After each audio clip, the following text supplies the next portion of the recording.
नमस्ते। आज हम बात करने वाले हैं एलिमेंट्स की दुनिया के दो सबसे बड़े ग्रुप्स के बारे में, धातु और अधातु। मतलब मेटल्स और नॉन मेटल्स। ये हमारे चारों तरफ हैं, हर चीज में। पर आखिर इनमें फर्क क्या है? क्या चीज इन्हें एक दूसरे से इतना अलग बनाती है? चलिए आज इसी फैसिनेटिंग दुनिया को एक्सप्लोर करते हैं। तो सबसे बड़ा और पहला सवाल तो यही उठता है कि इन्हें पहचाने कैसे। मान लीजिए किसी के पास कोई अनजान एलिमेंट है, तो कैसे पता चलेगा कि वो मेटल है या नॉन मेटल? ये पहचान करना, ये क्लासिफिकेशन, यही तो इस पूरे टॉपिक की जड़ है ना? चलिए तो शुरू करते हैं एकदम बेसिक क्लासिफिकेशन से। देखिए, नेचर में जितने भी एलिमेंट्स हैं ना, उनको मोटे तौर पे दो टीमों में बांटा गया है। और ये बंटवारा किस बेसिस पर होता है? ये होता है उनकी प्रॉपर्टीज के आधार पर। मतलब वो दिखते कैसे हैं और उनका बिहेवियर कैसा है। तो सबसे पहले बात करते हैं कि वो बाहर से दिखने में कैसे होते हैं। अब पहली नज़र में तो ये अंतर बड़ा सीधा साधा लगता है। मेटल्स जैसे कि लोहा हो गया, सोना हो गया, ये आम तौर पर शाइनी होते हैं, चमकदार, और रूम टेम्परेचर पर सॉलिड होते हैं। और दूसरी तरफ हैं नॉन मेटल्स जैसे कोयला या सल्फर। ये ज़्यादातर डल से दिखते हैं, और ये सॉलिड भी हो सकते हैं, लिक्विड भी और गैस भी। तो ठीक है, दिखने में तो फर्क समझ आ गया, पर इस पहचान को और पक्का करने के लिए साइंटिस्ट्स ने कुछ खास फिजिकल प्रॉपर्टीज को पकड़ा है। इनको ना एलिमेंट्स का फिंगरप्रिंट समझिए। मतलब ये वो खास निशान है जो हमें बताते हैं कि कौन सा एलिमेंट किस टीम में जाएगा। तो चलिए एक एक करके इन फिंगरप्रिंट्स को देखते हैं। तो सबसे पहला और सबसे ऑब्वियस गुण वो है चमक। मेटल्स जब अपने प्योर फॉर्म में होते हैं ना, तो उनकी सरफेस चमकती है। इसी को कहते हैं मेटालिक लस्टर या धात्विक चमक। सोचिए, सोना और चांदी इतने कीमती क्यों लगते हैं? इसी चमक की वजह से। अगली प्रॉपर्टी भी बड़ी मजेदार है, आघातवर्ध्यता। भारी शब्द है पर मतलब सीधा है। इसका मतलब है कि मेटल्स को पीच पीच कर हथौड़े से पतली पतली शीट्स में बदला जा सकता है। अरे वो मिठाइयों पर जो चांदी का वर्क लगा होता है, वो इसका परफेक्ट एग्जाम्पल है। और सोना चांदी तो इस मामले में बेस्ट है। और अब एक ऐसी बात जो सुनकर दिमाग चकरा जाएगा। मेटल्स की एक और खूबी होती है, उन्हें खींचकर पतले तार में बदला जा सकता है। इसे कहते हैं डक्टिलिटी या तन्यता। और इस खेल का चैंपियन कौन है? सोना। यकीन मानिए, सिर्फ 1 ग्राम सोने से 2 किलोमीटर लंबा तार बन सकता है। मतलब अनबिलीवेबल है ये तो। अच्छा, मेटल्स की एक और सुपर पावर है।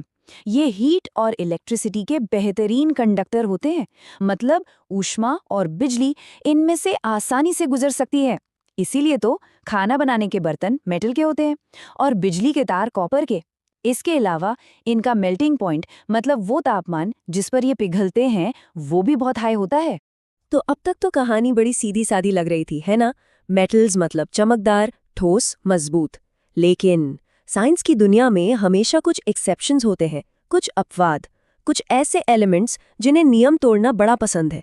तो चलिए मिलते हैं इन रूल ब्रेकर्स से, जो इस कहानी को और भी इंटरेस्टिंग बना देंगे। तो क्या ये मान लें कि हर चमकदार, ठोस चीज मेटल ही होगी, या हर डल दिखने वाली चीज नॉन मेटल? यहीं पर, जैसा मैंने कहा, कहानी में एक ट्विस्ट आता है। याद है पहला नियम, कि सारे मेटल्स रूम टेम्परेचर पर सॉलिड होते हैं। लेकिन इस नियम को तोड़ता है पारा, यानी मर्क्यूरी। ये अकेला ऐसा मेटल है जो नॉर्मल टेम्परेचर पर लिक्विड फॉर्म में मिलता है। थर्मोमीटर में देखा होगा। दूसरा नियम क्या था? कि मेटल्स हार्ड होते हैं, कठोर। पर यहाँ सीन में आते हैं सोडियम, लिथियम और पोटेशियम। ये मेटल्स इतने इतने सॉफ्ट होते हैं कि इन्हें चाकू से काटा जा सकता है। जी हाँ, बिल्कुल पनीर या मक्खन की तरह। और वो चमक वाला रूल, हमने तो यही पढ़ा कि नॉन मेटल्स चमकदार नहीं होते, लेकिन मिलिए आयोडीन से। ये है तो एक नॉन मेटल, पर इसकी सरफेस मेटल्स की तरह ही चमकीली होती है। ऐसा लगता है जैसे इसने मेटल्स की सिग्नेचर प्रॉपर्टी ही उधार ले ली हो। और आखिरी नियम, कि नॉन मेटल्स इलेक्ट्रिसिटी कंडक्ट नहीं करते। पर कार्बन का एक फॉर्म है ग्राफाइट, वही जो हमारी पेंसिल की नोक में होता है, वो इलेक्ट्रिसिटी का बहुत अच्छा कंडक्टर है तो नॉन मेटल, पर ये रूल भी तोड़ दिया। तो जब फिजिकल प्रॉपर्टीज, मतलब बाहरी लुक, हमें धोखा दे सकता है, तो फिर असली पहचान कैसे होगी? इसका जवाब मिलता है केमिकल प्रॉपर्टीज की जांच से। मतलब अब हम देखेंगे कि कोई एलिमेंट अंदर से कैसा है, वो दूसरे एलिमेंट्स के साथ रिएक्ट कैसे करता है, असली टेस्ट तो यही है। एक बहुत बड़ा केमिकल डिफरेंस ये है कि जब कोई एलिमेंट ऑक्सीजन के साथ रिएक्ट करता है तो क्या बनता है। देखिए, ज्यादातर मेटल्स ऑक्सीजन से मिलकर बेसिक ऑक्साइड्स बनाते हैं, जिनका नेचर थोड़ा साबुन जैसा क्षारीय होता है। वहीं दूसरी तरफ नॉन मेटल्स बनाते हैं एसिडिक ऑक्साइड्स, जिनका नेचर नींबू के रस जैसा अम्लीय होता है। और ये एक बहुत ही रिलायबल टेस्ट है। और ऑक्सीजन के साथ रिएक्ट करने की जो स्पीड है ना, वो भी हर मेटल की अलग अलग होती है। एक तरह की रिएक्टिविटी सीरीज बन जाती है। इस सीढ़ी में सबसे ऊपर है पोटेशियम और सोडियम। ये इतने ज्यादा रिएक्टिव हैं कि हवा में रखते ही आग पकड़ लेते हैं। फिर इनके नीचे आते हैं मैग्नीशियम और एल्यूमिनियम। इन पर ऑक्साइड की एक प्रोटेक्टिव लेयर बन जाती है। फिर आते हैं लोहा और तांबा, जो सिर्फ बहुत गर्म करने पर रिएक्ट करते हैं। और सबसे नीचे सोना और चांदी, जिन पर हाई टेम्परेचर का भी कोई असर नहीं होता। और बिल्कुल ऐसी ही एक सीढ़ी हमें पानी के साथ रिएक्शन में भी देखने को मिलती है। सोडियम और पोटेशियम ये तो ठंडे पानी में भी धमाका कर देते हैं। मैग्नीशियम थोड़ा शांत है, वो सिर्फ गर्म पानी से रिएक्ट करता है।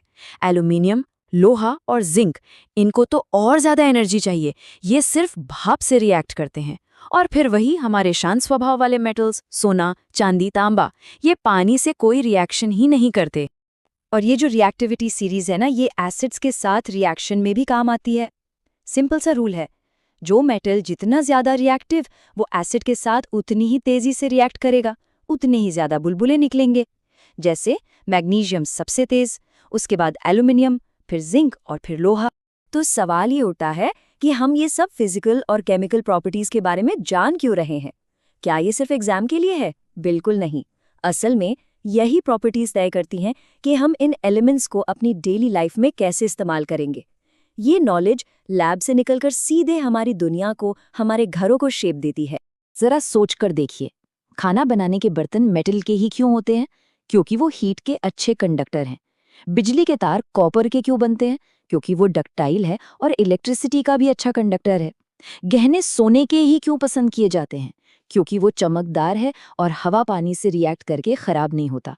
और सोडियम को केरोसिन में डुबोकर क्यों रखना पड़ता है? क्योंकि वो हवा में आते ही आग पकड़ लेता है। देखा, हर प्रॉपर्टी का एक रियल वर्ल्ड एप्लीकेशन है। तो आज हमने एलिमेंट्स की दुनिया के दो अलग अलग चेहरे देखे। एक तरफ चमकदार मजबूत मेटल्स और दूसरी तरफ तरह तरह के गुणों वाले नॉन मेटल्स। लेकिन जाते जाते एक सवाल दिमाग में छोड़ जाते हैं, क्या कोई ऐसा भी एलिमेंट हो सकता है जिसमें दोनों के गुण हों, जो कभी मेटल की तरह बिहेव करे और कभी नॉन मेटल की तरह? नेचर के इस इंटरेस्टिंग पजल के बारे में सोचिएगा जरूर।